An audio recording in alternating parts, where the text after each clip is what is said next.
guys ever seen those studies where it's like a happiness index and the difference between the level of happiness people experience in relation to their income?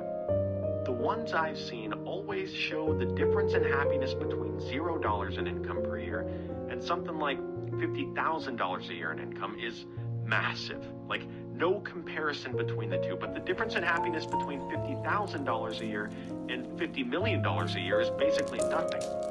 The point of the study is that once people make enough money to pay for their basic needs, it really doesn't matter how many cigars you're lighting with $100 bills.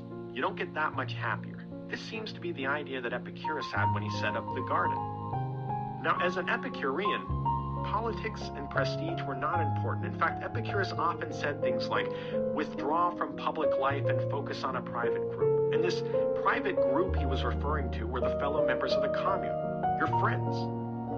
If meditation was the way to cultivate happiness in Buddhism, then in Epicureanism, friendship was the way you can cultivate the steady and long-lasting joys that counter the inevitable pain of life.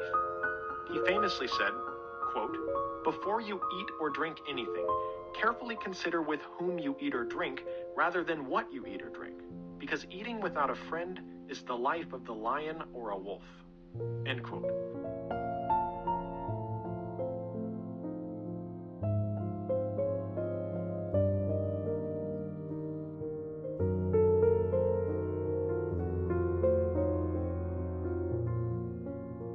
As I've said 6 times, pleasure was the goal of life, and he thought that friendship is one of the greatest ways to gain pleasure.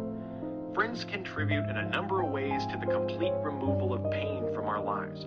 Firstly, they make us feel secure. Not just emotionally secure, but they always have your back.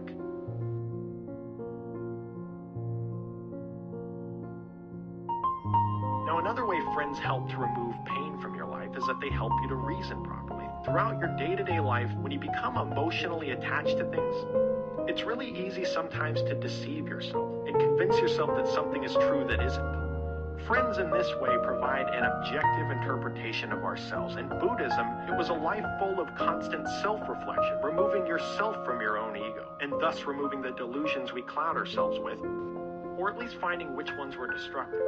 But in Epicureanism, our friends act as a neutral third party that calls us out when we're fooling ourselves.